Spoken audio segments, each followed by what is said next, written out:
आखिर सरकार चुप क्यों है? सरकार किसानों को उनके फसलों के पूरे दाम क्यों नहीं दे देती? आखिर उन्हें बॉर्डर पर क्यों रोका जा रहा है और उन पर टीयर गैस और रबर बुलेट्स के गोले क्यों दागे जा रहे हैं? आइए जानते हैं इस वीडियो में। किसानों को लीगल राइट एमएसपी की मिलनी चाहिए।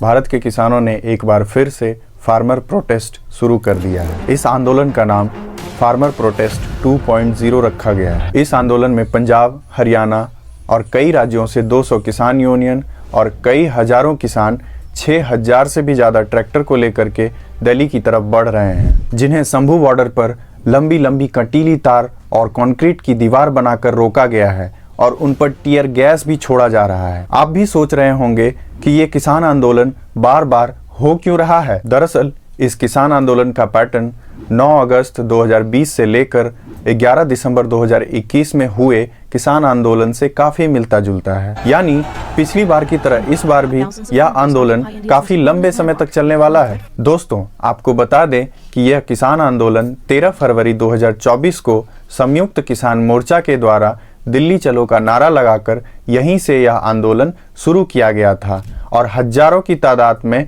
किसान जुड़ने लगे। राकेश टिकैत, जो भारतीय किसान यूनियन के और इस आंदोलन के फेमस लीडर हैं, इन्होंने ही 2020-21 में हुए आंदोलन को समर्थन प्रदान किया था। ऐसे और भी बहुत सारे फेमस लीडर और पार्टीज हैं जो इस आंदोलन को समर्थन प्रदान कर रहे हैं। तो आइए थोड़ा इसके बारे में जान लेते हैं कि किसान किन किन मांगों को लेकर सड़क पर उतर आए हैं। पहला डिमांड, एमएसपी को एक लॉ बना दिया जाए, मिनिमम सपोर्ट प्राइस।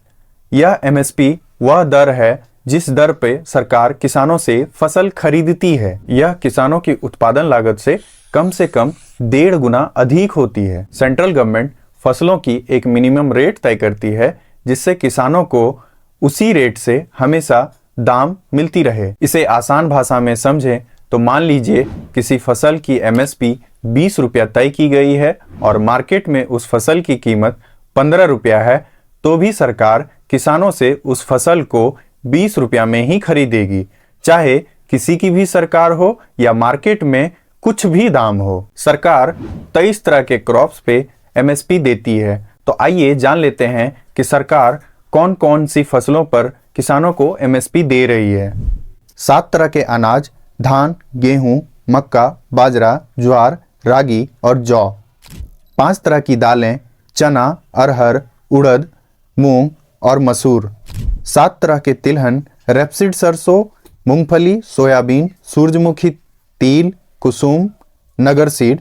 और 4 तरह के कैश क्रॉप्स हैं, कपास, गन्ना, खोपरा, जूट। क्रिसिल MI&A के सर्वे से यह पता चला है कि अगर सरकार 23 क्रॉप्स में से ओनली 16 क्रॉप पर भी एमएसपी दे तो हर साल यह आंकड़ा तकरीबन 13 लाख करोड़ का आता है। दूसरा डिमांड, जितने भी किसान 58 साल से अधिक उम्र के हैं और जो खेतों में मजदूरी करते हैं, उन्हें 10,000 रुपया प्रति माह पेंशन देने की योजना लागू की जाए। तीसरा डिमांड, मनरेगा के अंतर्गत काम कर रहे मजदूरों की दिहाड़ी 700 रुपये की जाए और साल में 200 दिन का रोजगार मिले।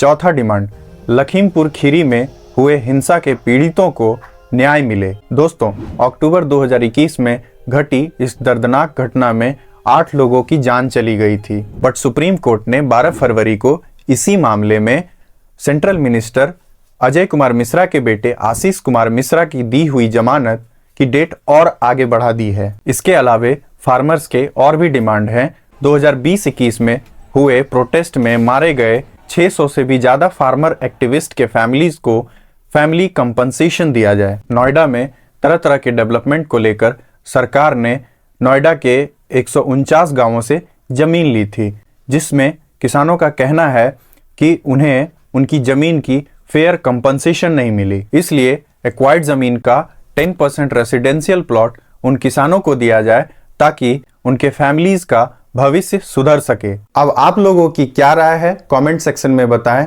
क्योंकि कृषि कानूनों से सिर्फ किसानों का ही नुकसान नहीं होगा बल्कि आम जनता पर भी महंगाई की मार पड़ना तय है।